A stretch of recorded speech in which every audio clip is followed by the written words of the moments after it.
I welcome you all in this class. Topics for discussion in this class are Industrial Policy Resolution 1956 and Development of Small Scale Industries in India. So let us discuss about the Industrial Policy Resolution 1956. Industrial Policy Resolution 1956 was adopted by the Indian Parliament in April 1956, and this was the first comprehensive document on the industrial growth of the Indian economy. और इस industrial policy resolution में ये declare किया गया कि India में industrialisation process को public sector lead करेगा। पब्लिक सेक्टर एक मेन रोल प्ले करेगा और जो प्राइवेट सेक्टर है उसका रोल सेकेंडरी रहेगा इंडस्ट्रियलाइजेशन प्रोसेस में। और इसका कारण ये भी था क्योंकि जो इंडियन इकोनॉमी का सोशलिस्टिक पैटर्न उस समय था, उसका जो ऑब्जेक्टिव था ग्रोथ विद सोशल जस्टिस, उसको अचीव करने के लिए भी सरकारी क्षेत्र को ये लीडिंग रोल इंडस्ट्रियलाइजेशन का दिया जाना ज़रूरी था। और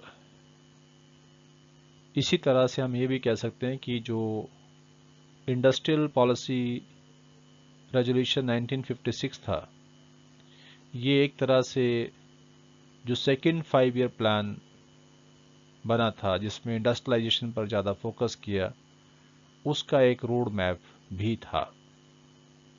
सो let us discuss about the principle elements of IPR 1956। तो इसकी पहला जो मेन एलिमेंट था, प्रिंसिपल एलिमेंट था, वो क्या था?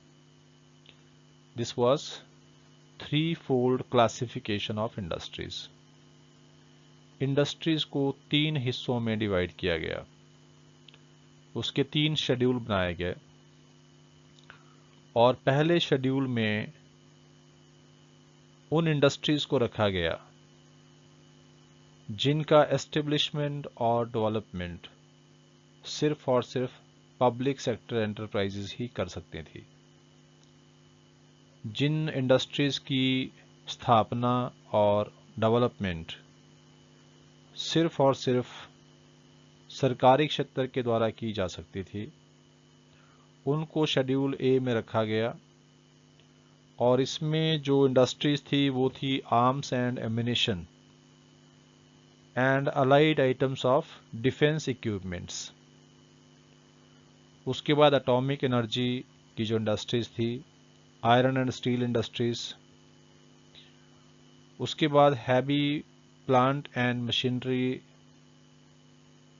required for the iron and steel production, for mining, for machinery, etc. Heavy electrical plant, coal and lignite, mineral oils, aircraft, air transport, railway transport, shipbuilding, telephones and telephone cables, and generation and distribution of electricity were some main examples of these industries. और इसके अलावा जो second schedule था उसमें उन industries को रखा गया जो दोनों ही सेक्टर्स के द्वारा एस्टेब्लिश की जा सकती थी, चाहे वो प्राइवेट सेक्टर हो चाहे पब्लिक सेक्टर हो, दोनों ही उन इंडस्ट्रीज को स्थापित कर सकते थे।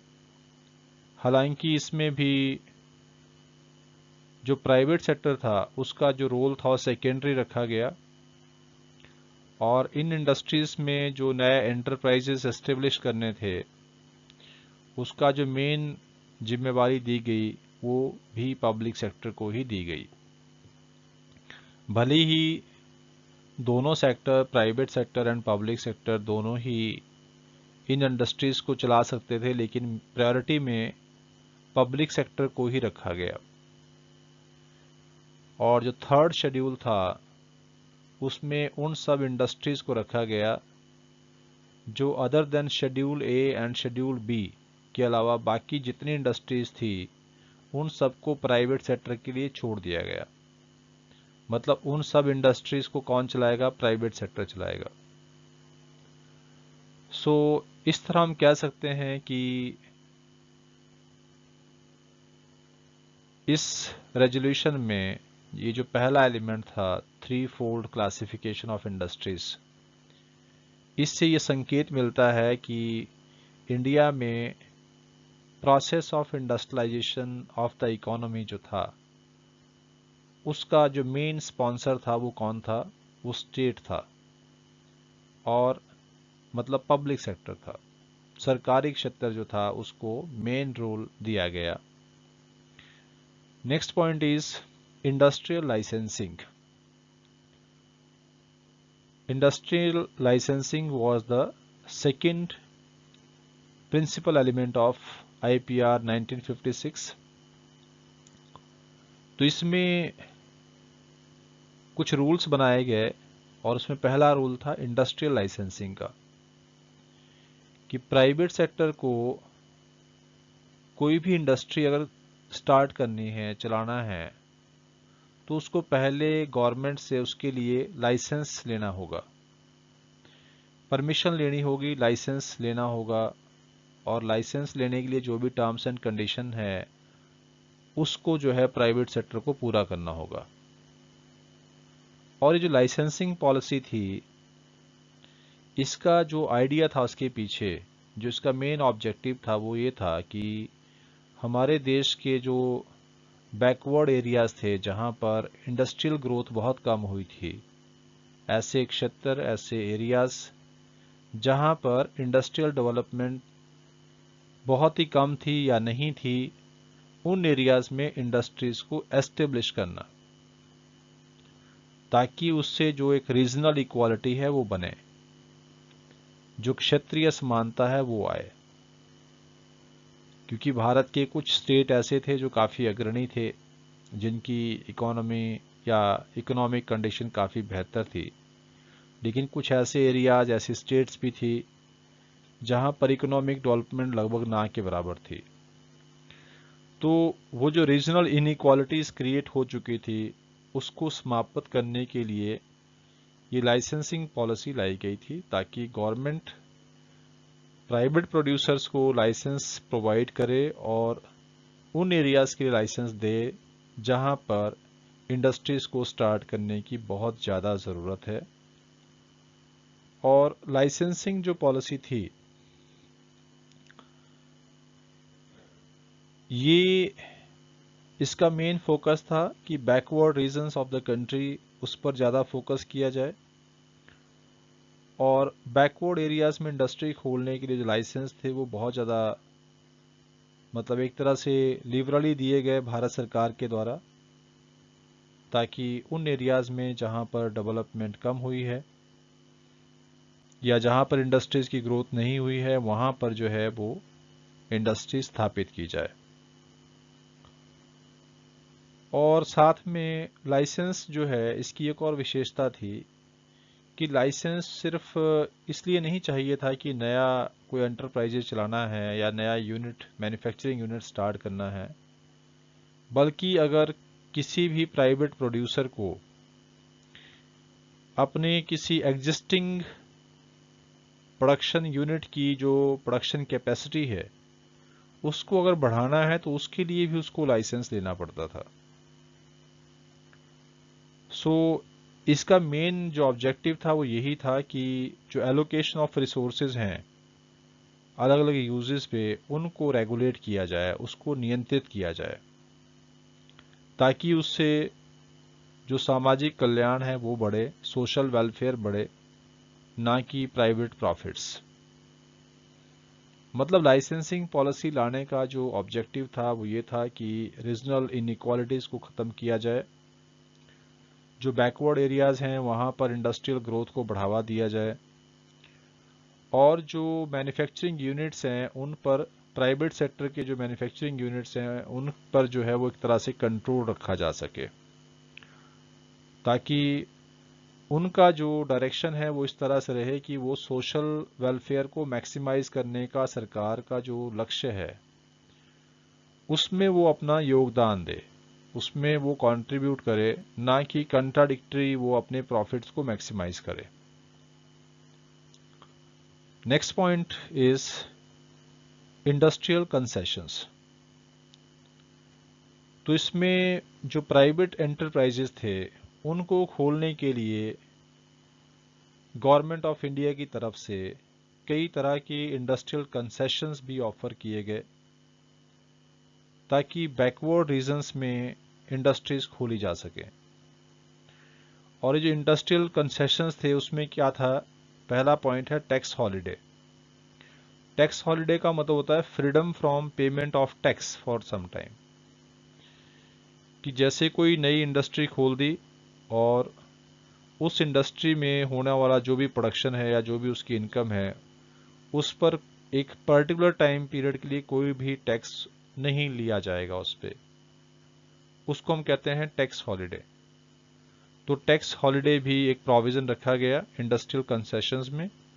और दूसरा है सब्सिडाइज्ड पावर सप्लाई, कि उन एरियाज में जो इंडस्ट्रीज खोली जाएंगी वहां पर सस्ती दरों पर बिजली की सप्लाई की जाएगी।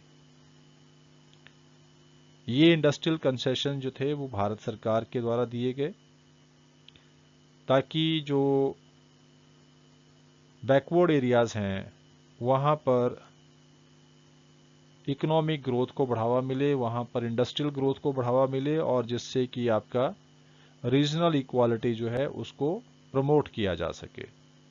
So this was industrial concessions. So let us recap the main points of Industrial Policy Resolution 1956। ये एक तरह का कॉम्प्रिहेंसिव स्टेटमेंट था for the industrialization of Indian economy, और उसमें मेन लीडिंग रोल दिया गया पब्लिक सेक्टर को, मतलब सरकारी क्षेत्र को इंडस्ट्रियलाइजेशन का। और उसके मेन एलिमेंट क्या थे कि जो इंडस्ट्रीज थी उसको 3 हिस्सों में क्लासिफाई किया गया, और इंडस्ट्रियलाइजेशन को मेनली गवर्नमेंट सेक्टर के हाथ में ही रखने के लिए और गवर्नमेंट के जो ऑब्जेक्टिव थे उसको पूरा करने के लिए इंडस्ट्रियल लाइसेंसिंग भी खोला गया, इंडस्ट्रियल लाइसेंसिंग को स्टार्ट किया गया, ताकि जो रीजनल इनइक्वालिटीज़ है उसको ख़त्म किया जा सके और बैकवर्ड एरियाज़ में ज़्यादा से ज़्यादा इंडस्ट्रीज़ को खोला जा सके। और उसके लिए साथ में इंडस्ट्रियल कंसेशंस भी ऑफ़र किए गए, जिसमें टैक्स हॉलिडे मेन था, और साथ में जो सब्सिडाइज्ड पावर सप्लाई थे, इस तरह की कंसेशन भारत सरकार की तरफ से दिए गए।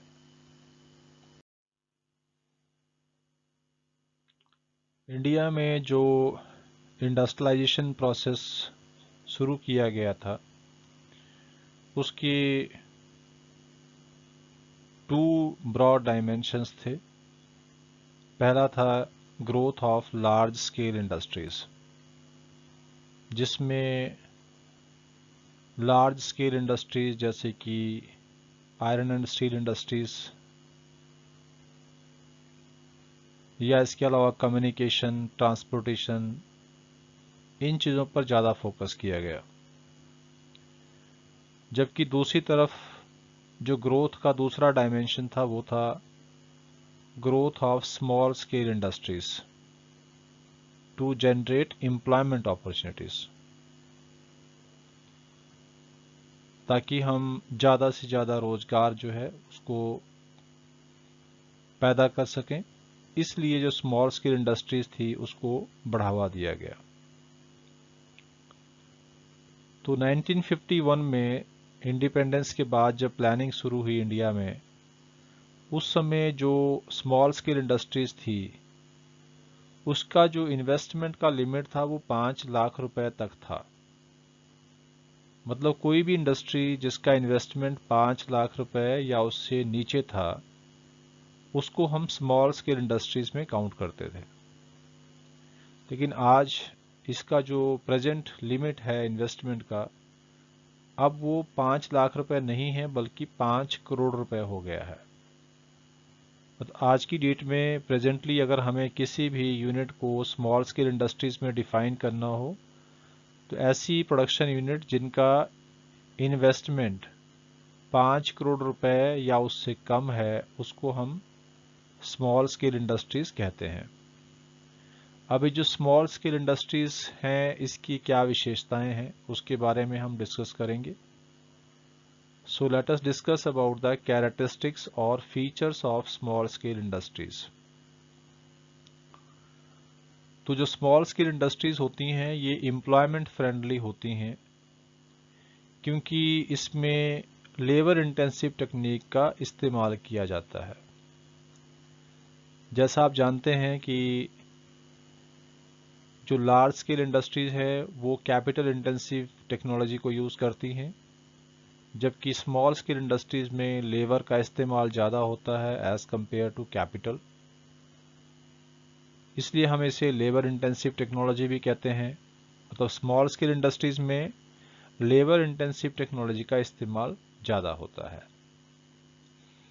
और जैसा आप जानते हैं कि इंडिपेंडेंस के टाइम पे जब हमें जो इकोनॉमी हमें उस समय प्राप्त हुई थी इनहेरिटेंस में, उसमें इंडस्ट्रियल सेक्टर की क्या कंडीशंस थी ये आप सभी जानते हैं। और हमारे यहाँ पर एक तरह कैपिटल की उस समय बहुत ज़्यादा डेफिशिएंसी थी हमारे देश में, लेकिन जो लेबर फोर्स था हमारे पास वो सरप्लस था। मतलब हमारे पास हमारी इकोनॉमी में लेबर सरप्लस इकोनॉमी थी हमारी उन दिनों में।